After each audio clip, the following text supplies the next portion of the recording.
We're back for part 2 of increasing our happiness. So you'll remember that this is part 2 of a 2-part little series on ways we can maybe tip the scale a little more toward happiness, away from sadness. And so the last time we were privileged to be together, we talked about 3 ways. And the first one was to introduce variety, things that are different, either with regards to people or perspectives or possibilities into our lives, being open at the top, as we metaphysicians like to say.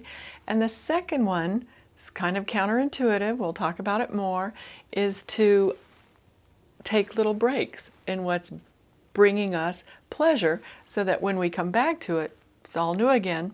And then thirdly, by sharing our joy. That definitely increases it. So are there more of these? Yes, 3 more.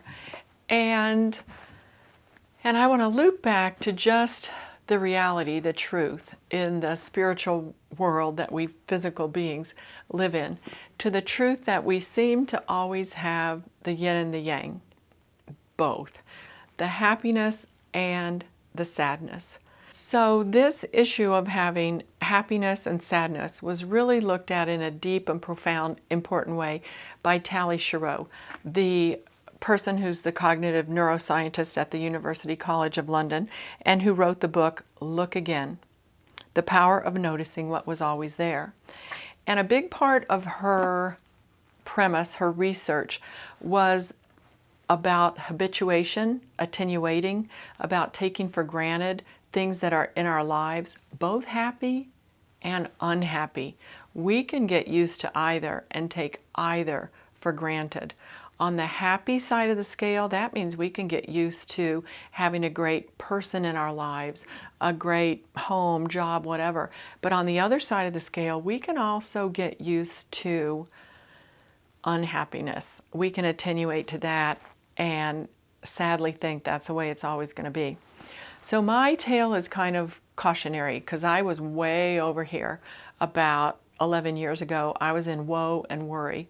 So if I had to relive one of the saddest days of my life over again, it would be the day that an oncologist told me, Linda, it's what we feared. You do indeed have, as a result of living in a house with radon, advanced metastatic stage 4 lung cancer with mets to the brain, and you have about 6 months to live. And that was a bad day. And I was sad for a long, long time. My sad voice said, this is never going to change. The other part of me said, let's change something. This is not how I want to go out. And so I started, my usual drill, researching, looking at things. And part of that was indeed sharing the story, seeing what other people could bring to it or even take away from it. So I started sharing it here, Mile High Church and other places, but especially here in the Healing Possibilities ministry. And I've shared it often enough, I'm frankly kind of numb to it. I have habituated to that being a chapter in my life. I have a new goal to make that the least interesting thing about me, and maybe to make my pickleball the most interesting thing about me, but to put it in perspective. So then you just get numb to some of the sadness, but then I started wanting to invite more happiness. Then 2 years ago, my husband passed away, and so I really got interested in this topic, which leads us to our next things to look at. So what is the 4th thing we can do to kind of tip these scales? A little more happiness, a little more able to deal with the sadness.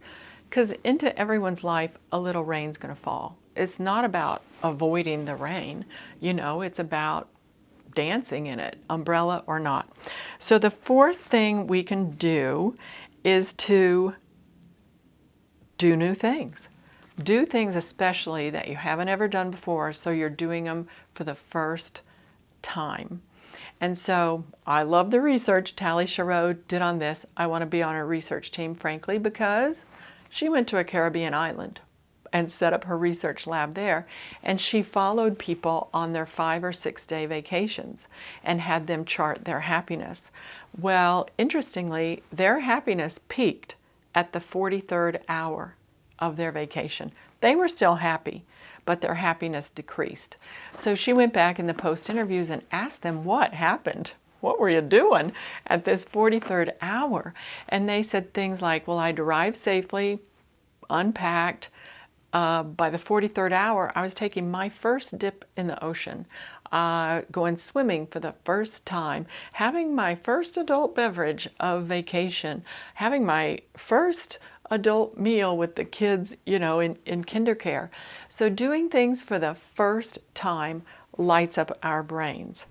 So last night at Healing Support Group, I posed this question to the group, and some of their firsts were a new yoga class, a new friend, a new journal, a new meditation space, a new reason for living.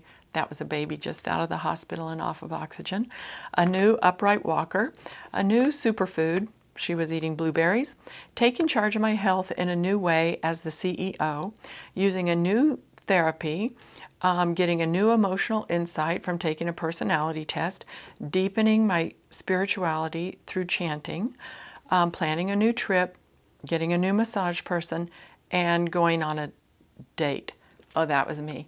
The date was a dud, but at least it was something new, right? Never done that before. So this newness lights up our brains, releases the dopamine. So that's a fourth thing we can do for our brains. And the fifth way is so counterintuitive. I was blown away by this. So it's to take an unpleasant task and do it in its entirety. Don't take breaks with it. But when you're doing something enjoyable, break it up.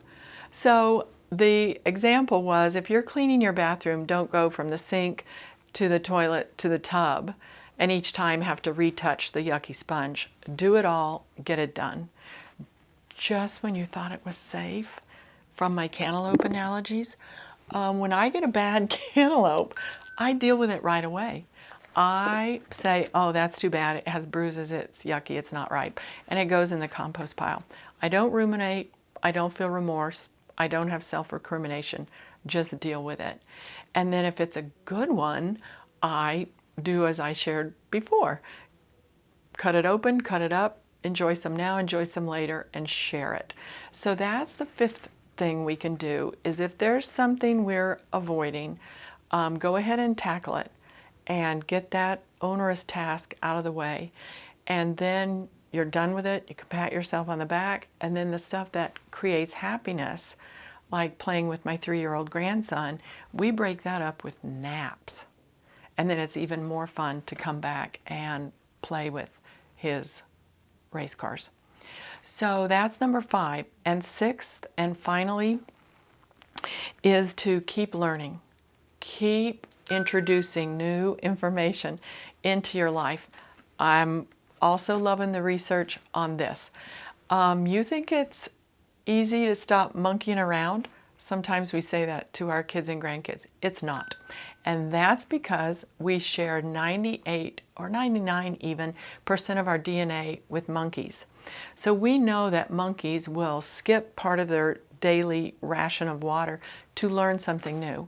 With male monkeys, it is learning how a shape sorter works, but any new information is good. So I just encourage you in this moment to keep learning, keep reaching. And I want to share an even better example than my silly cantaloupe last night. This also happened just last night in the Healing Possibilities support group. They're just priceless people. And it was shared by a woman named Kathleen, and she has some vision challenges, and she shared that what's lighting up her summer, what's tipping her balance, is her creative artwork with glass. I don't know exactly how it works, but she held up this plate she made, and it was beautiful. It was black and white squares. And so every plate is different. There's your variety. The innovation, the trying something new. And then she said, I make these and give them away. I share these. Just come over to my house, give me a ride to church, and you'll get a plate. Such a good example. So again, I just wish you well on your journeys of increasing our mental health, increasing our well-being, increasing our well store, our reserve, our reservoir of being able to weather the storms of life. Let's take all that into some sacred, glorious, replenishing prayer, shall we?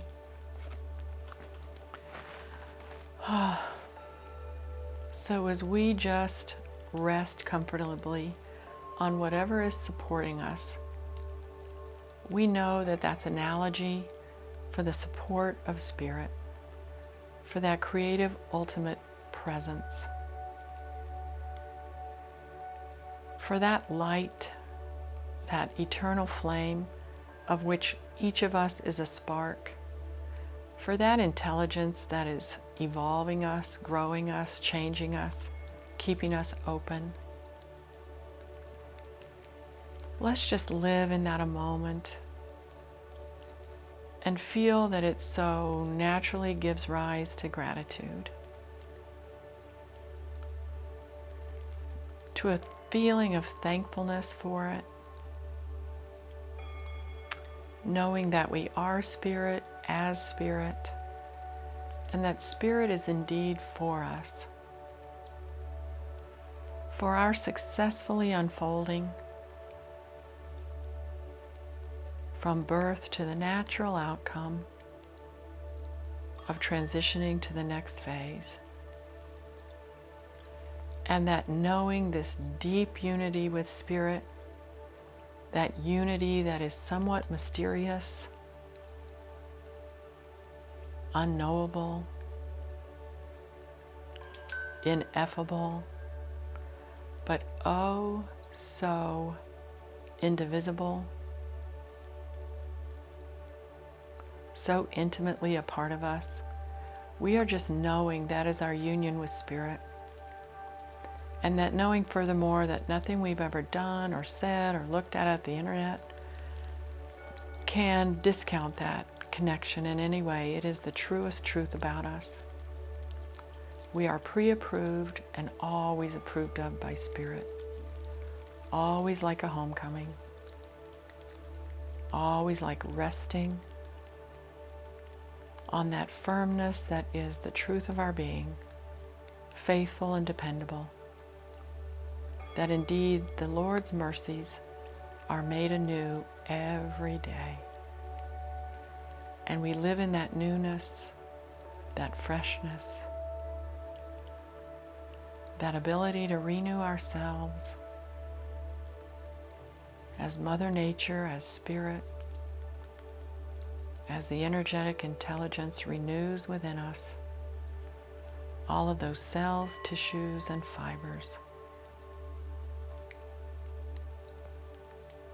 And again, just resting in that and feeling gratitude for it, and then releasing it as the good of God, the greatness of God, the generosity of God, and releasing that into the wonder-working alchemy of spirit that takes the unseen and makes it seen in our lives, as we simply say together,